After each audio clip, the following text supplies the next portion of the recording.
98.1 FM and AM 1220. 8:40 on this Tuesday. Good morning. Thanks for tuning in to the Hometown Morning Show with Tori and Kyle. And let's welcome Nikki Buckstead. She is the new CEO at Child and Family Center. Good morning. Good morning. Welcome, welcome, welcome. Yeah, really glad to be here. Thank you. First time we're all meeting. Yes. Did you are you new to the area?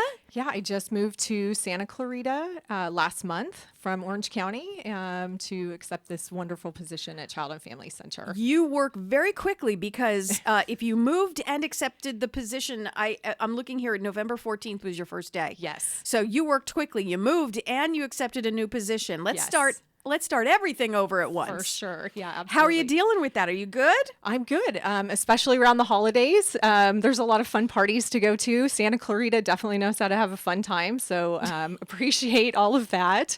Yeah, and I will say that this has been just such a warm and welcoming community, and folks have reached out and asked, how they can help me acclimate to the new area, as well as how they can help Child and Family Center. So that's been fantastic. Santa Clarita it's rather large. It's larger than it's developed more and more and more. Mm-hmm. But I don't know, for some reason, the way it's laid out, it's not going to take you long to kind of get the lay of the land. It really isn't. Yeah. Now, what brought you from Orange? You were in Orange County, mm-hmm. coming up to Santa Clarita with Child and Family Center. How did you come about this the new position? I mean, now you're it. Right. You're CEO, man. Yes.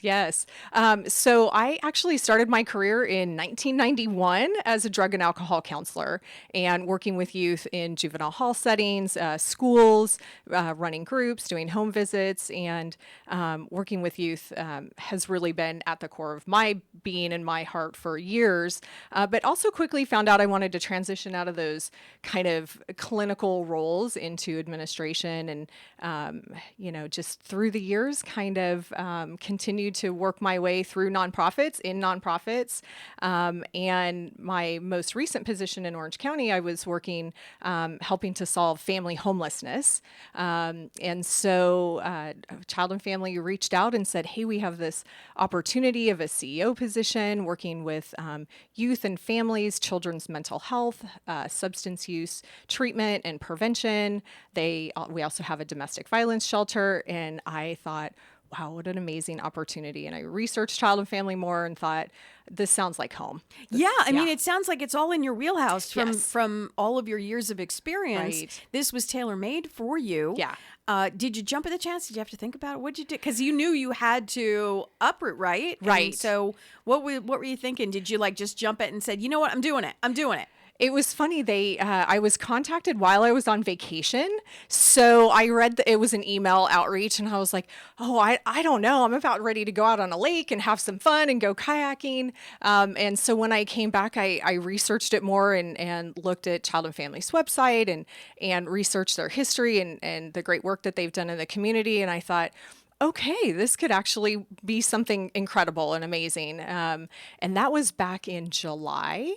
So these things take a long time to kind of, go through the process and find the right fit. And so, yeah, I think the more I researched it, the more I knew, absolutely, I really want to go for this and be a part of this organization. For some of our listeners who may not have heard, it's possible of the Child and Family Center here in town. Can you give us just a little bit of just a quick knowledge of what the Child and Family Center is all about?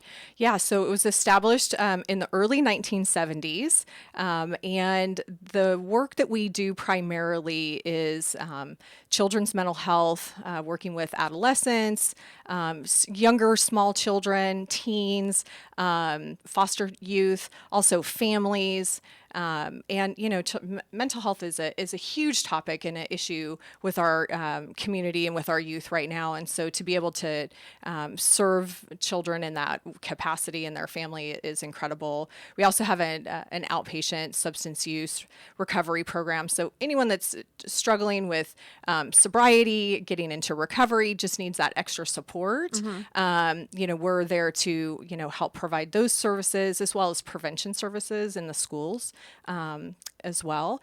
And then, like I mentioned, there is a domestic violence shelter where we are able to take in families that are fleeing, challenging environments at home and give them a safe place to stay until they can get back on their feet.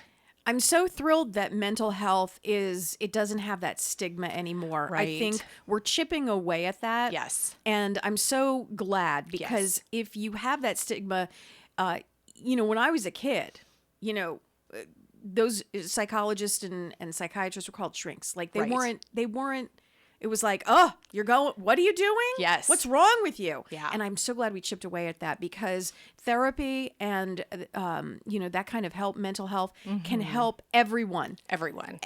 Yeah. Just everyone. Yes. And I'm so glad that you're part of that, and children as well. Absolutely.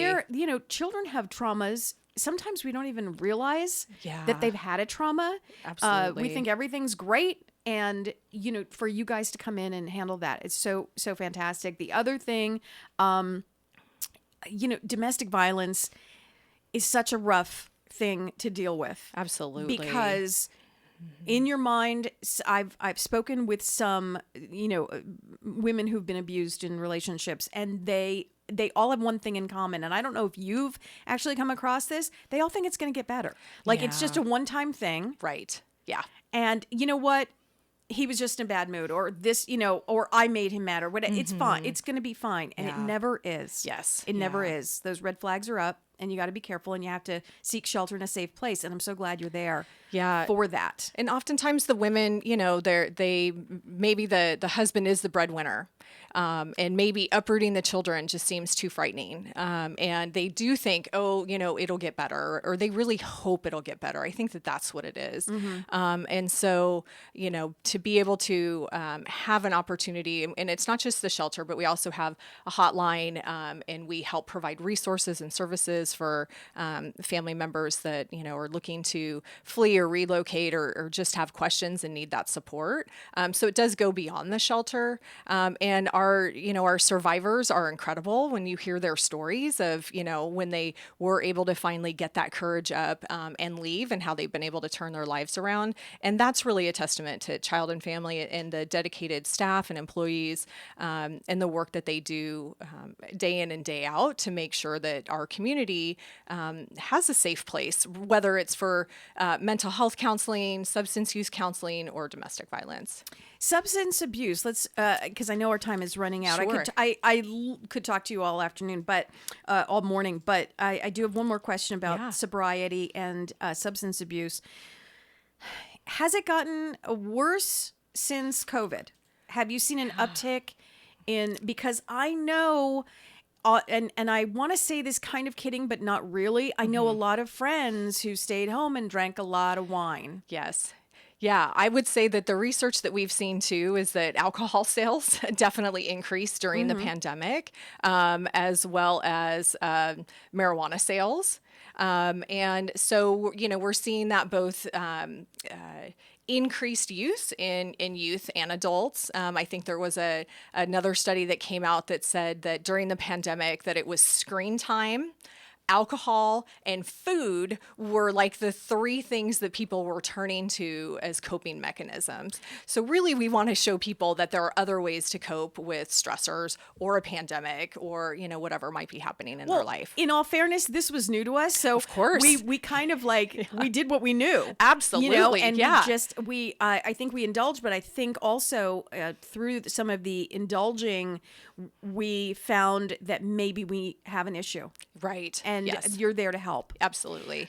Welcome to the community. Welcome to Santa Clarita. Thank you. All the luck in the world. I hope you love living here. I hope you love the new gig. It's been amazing. Open door policy. You're welcome here anytime. Appreciate it. You want to, if there's something going on, you want to let us know at the Child and Family Center. Welcome, Nikki, to town. And if there's anything else you need to talk about in the future, please let us know. I will do. You're always welcome here. Thank you so much. Happy Appreciate holidays. it. Happy holidays. I'm Richard Sherman of Radio.